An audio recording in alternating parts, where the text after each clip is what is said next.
Well, singing Go Tell It on the Mountain kind of took me back to Christmas Eve when we had all the little biddies up here in front singing. That was a good night. Today's the 9th day of Christmas, right? And it's actually the second Sunday after Christmas. And in some places throughout our diocese, some churches are celebrating what is called the Feast of the Holy Name. The Feast of the Holy Name is actually a fixed date in the church's calendar. It happened yesterday on Saturday.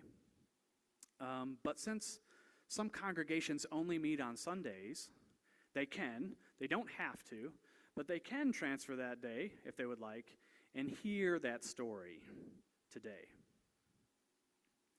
And while I would love to have this lengthy discussion about the calendar of the church and liturgical precedents with you all, I'll save that for the Faith Forum when we have plenty of coffee and sugar, plenty of that to go around. And let's be serious, you know that on a feast day, if OSU is playing Notre Dame, church is going to happen on the gridiron anyways.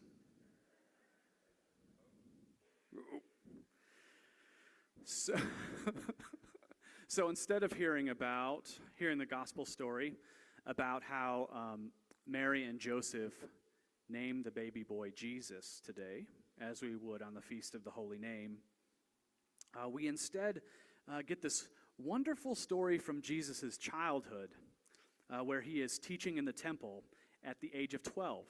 So we fast forwarded a little bit. And then this Thursday when we celebrate the Epiphany, we're going to rewind. Moving back and forth a little bit. All right. I digress. It's tempting, right, to over-sentimentalize this vision of family life. Especially when we read that in the end that Jesus becomes obedient to them. Like finally. Right? I kind of wonder if when they read the gospel back in the day, if this sentence kind of came with a wink, you know. But nonetheless, we know it happened, right? And the great thing is that we know the rest of the story, and that something far greater awaits the Holy Family.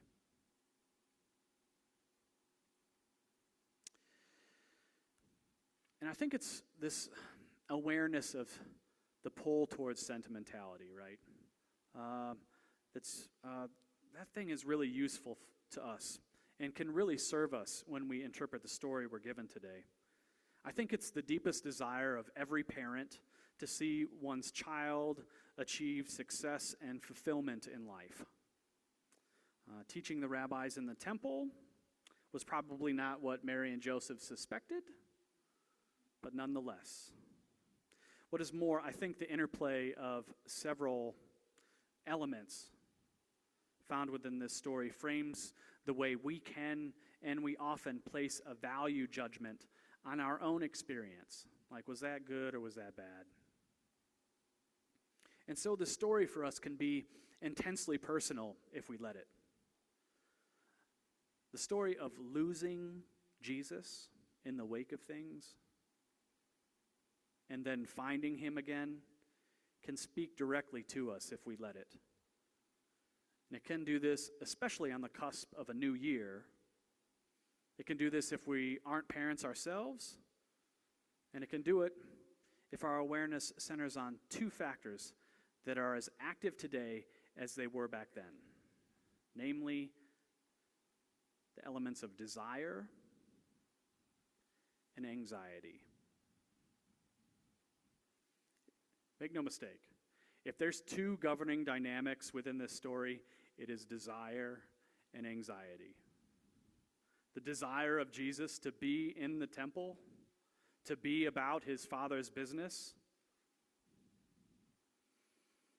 and the anxiety of his parents when they turn around a day's journey from Jerusalem and he's not there. And then when they do find him, they find him doing something that they don't expect. And so this interplay of those forces ends up being generative, not only in the transformation of Mary and Joseph's perception of Jesus, but I think fundamental to the way that Jesus was formed, as it says that he increased in wisdom, right? In both divine and human favor. I think if we're honest with ourselves, we have had many experiences in our lives where the dynamics of both desire and anxiety have intersected with one another and ended up shaping much of what we experience in this life. And though that experience for you may not have been losing a kid in church, right? I'm sure that there are things that you can think about. Perhaps it's happening to you right now. I think of things like when we decide to pursue a different career. That's happening to some folks in our congregation right now. Or when we had to make a choice that would alter our life totally, moving away from home to make a new home, deciding whether or not to come back to a place that holds both joy and hurt for us. That's a big one in church. Retiring, going through an operation, downsizing, moving to green country, saying goodbye, saying hello for that matter. Such are some of the choices at play during the critical moments of transformation in our lives that, you guessed it, involve both anxiety and desire.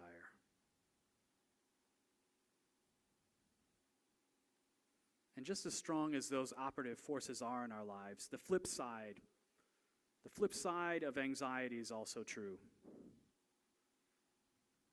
Because in the desire that draws us out of our comfort zones, we have the opportunity to witness and are called to live lives that are marked by love and service, to live lives that are shaped by the cross and the promise of resurrection. And the fact that to lay hold of our lives' deepest desires and make them real in the here and now is part and parcel of the redemptive forces of this world. And that is whether we are 12 or 91. Fact is, we are to be about our Father's business right now. And so when I think about what's happening in a 12-year-old's life, yes, I do have one of those. I think about some of the forces that they are meeting for the first time, such as when they first encounter independence, when they gain insight beyond their years, when their innocence meets the reality of this world, when they become more self-aware and learn how to balance experimentation and responsibility. Those forces are strong. And if you add hormones to the mix, God help us all. But in sentimentalizing that formative period in life, through the experience of childhood, whether it's our own or whether it's Jesus's, sometimes that does us a disservice by suggesting that such forces are particularly operative at that stage in our lives and not so in others. And that somehow these forces are different when we age. And the reality is that all these forces mature with us. Or perhaps our response to them matures. And the choices we make can be profoundly spiritual and lead us into a deeper sense of connection with everything that surrounds us. And so, my friends, as this story draws our awareness towards an episode of Jesus' childhood, I think we can all agree that we encounter these forces all the time. And if we are honest with ourselves about desire and anxiety in our lives, about how we value independence, autonomy, insight, self-awareness, responsibility, and yes, even experimentation. We might just encounter a new vision for ourselves in the here and now and what's to come. So, my friends, in what direction will you lean this year? I hope you know that the choice before you is not as binary as you might think, but is shaped by the wonders of the life given to you, the sacrament of possibility that is before you, and the future that awaits you. So whatever way obedience is fostered through your choice, may you choose life in every choice that you make. May those decisions be shaped by the divine spark at work within you.